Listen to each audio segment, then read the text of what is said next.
News Channel 12 on Fox Eastern Carolina. It's an old trick, but with new victims. Debit card fraud. One couple we spoke with tonight says they never even lost their card, but they did lose plenty of money. News Channel 12's Rosita Cox tells you what to look out for.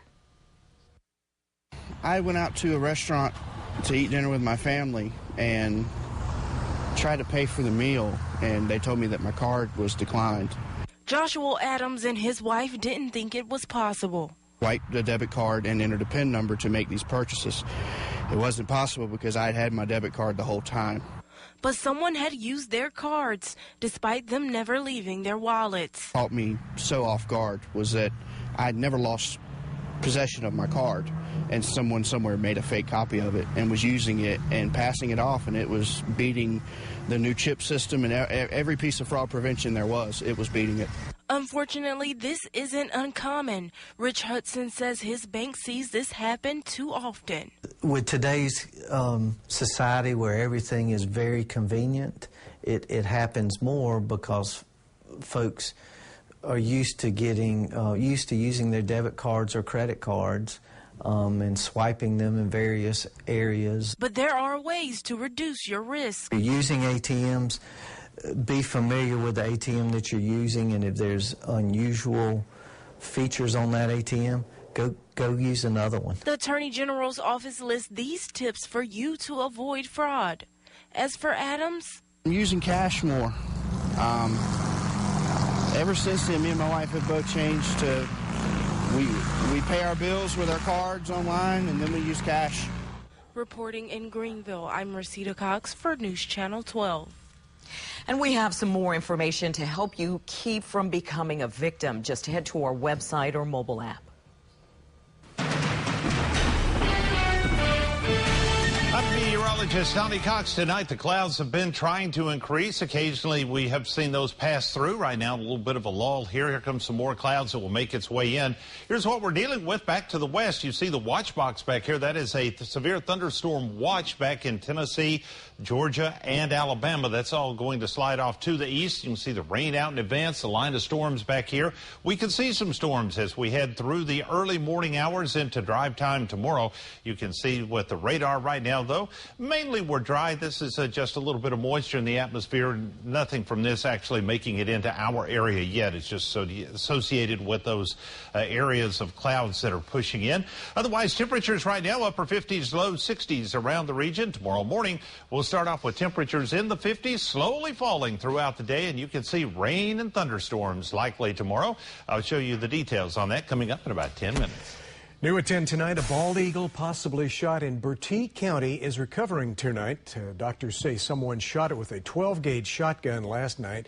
The bird is recovering at the Cape Fear Raptor Center. Pellets hit the bird in 5 different places. It has several open fractures. Doctors operated on it for 5 hours last night. The bird was standing today, but doctors now have it in isolation tonight. There is no word on who shot it. Lots of people will point fingers straight at hunters and say it was a hunter. Not necessarily. It's someone, whether they're a hunter or just a citizen that's not being smart in what they're doing, whether they're just shooting at things for fun or really truly trying to take down an eagle. The eagle will begin an 8-week recovery process. Dr. Joni Seymour says it's unlikely the bird will be released back into the wild. If you can offer any information about the case, you're asked to contact the U.S. Fish and Wildlife Service. The Orange County District Attorney is talking about potential charges for a woman accused of breastfeeding a baby at a daycare. The worker was caught on camera appearing to breastfeed a 3-month-old boy who wasn't hers. That's despite the mom telling her not to. Casey Oxendine says last Friday a co-worker at Carborough Early School asked if she could breastfeed her son who was constipated. Casey says she told the woman no twice and then left the room. And that's when security footage shows the woman adjusting her top and holding the baby to her chest for several seconds. Casey says her son was born prematurely and had never had breast milk until that day.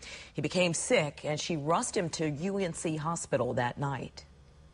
This is a very unusual case. I've been practicing criminal law for over 32 years, and I've never seen anything quite like this. I think there are some theories for criminal liability in this case, perhaps a theory of assault on a child under 12, and also a theory of misdemeanor child abuse.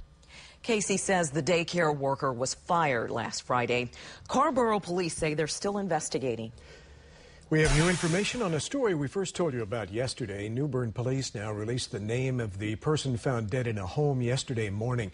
The body of 76-year-old Dolores Warwick Diaz was found about 8:30 yesterday morning in the 1900 block of Wilson Street in New Bern. Police went to the home on a welfare check. They say there is no sign of foul play and have determined the death to be medically related. Take a look at these pictures a viewer sent us of a car that crashed into a building today. The Carolina Coast Online reports the crash happened at Liberty Home Medical on Penny Lane in Morehead City. The paper reports the crash temporarily pinned an employee behind a desk. There's no word on the condition of the driver or the pinned employee. Morehead City police are investigating. It's been another busy day for the Trump administration. His Attorney General nominee was confirmed after nearly 30 hours of debate. And Kristen Holmes reports we're still waiting to hear the fate of the president's travel ban. A bad high school student would understand this. President Trump continuing his attacks on anyone who disagrees with his temporary travel ban while speaking to law enforcement officials in Washington. I've learned a lot in the last 2 weeks, and terrorism is a far greater threat than the people of our country understand. Among the targets, the federal judge who suspended it. Courts seem to be so political, and it would be so great for our justice system if they would be able to read a statement and do what's right. Trump also calling out the Ninth Circuit Court, which heard arguments Tuesday night over whether to put the ban back in place. And I heard things that I couldn't believe. Trump's own Supreme Court pick is taking issue with his comments. Judge Neil Gorsuch telling a U.S. senator that Trump's attacks on the judiciary are, quote, demoralizing and disheartening, specifically pointing to the president's tweet labeling the judge who blocked his travel ban a, quote, so-called judge. While Trump's executive order hangs in the balance, he's enjoying another cabinet nominee victory. The nomination is confirmed. The Senate voted Wednesday night to confirm Trump's pick for Attorney General, Jeff Sessions. The vote coming hours after a dramatic moment on the Senate floor. Democratic Senator Elizabeth Warren was rebuked for reading past statements critical of Sessions. I ask leave of the Senate to continue my remarks. The senator will take her seat. In Washington, I'm Kristen Holmes. Back here at home in Onslow County, detectives arrest one suspect in a breaking and entering case, and another is wanted tonight.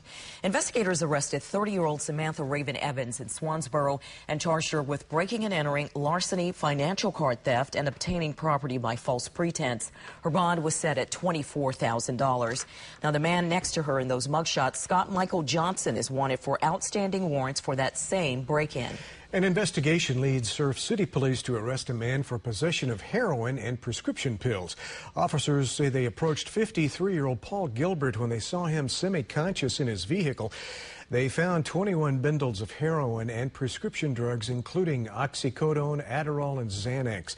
They say they also found marijuana, digital scales, and packaging materials. Gilbert faces several drug-related charges tonight. It could be months before a pit bull dog in our state is back to complete health. This is Lucy. The 3-year-old dog was found chained to a home in Bun Level, just north of Fayetteville. The owner was not there at the time, so Amanda Miller from an animal rescue group set the dog free. She says this is the worst neglect case she's ever dealt with. Lucy has a severe case of mange, skin sores, a heart condition, and needs a blood transfusion. When she was posted, it broke my heart, and I couldn't say no to help her. It's just sad what people do nowadays to animals, and it just breaks my heart to see her like this. So I couldn't say no, and I stepped up and took her on. Oh, you can see Lucy kind of taking that all in there. And now the big question is, who is responsible? Miller says she hopes police will get involved. Okay, some good people out there as far as animal abuse rescue is concerned. Well, flooding and mudslides cause evacuations on the West Coast today. Well, we're in a good spot here. Tornadoes ravaged New Orleans, as you know, yesterday, as that city tries to put pieces back together tonight. And later tonight, we hear from neighbors in a local community where anti-Trump graffiti appears on homes. And as you take a look at the future track tomorrow morning, 6 o'clock, here comes the rain again. Another round just about like this morning. Could be some thunder with this. I'll show you what to expect as you head into work tomorrow morning, coming up after the break.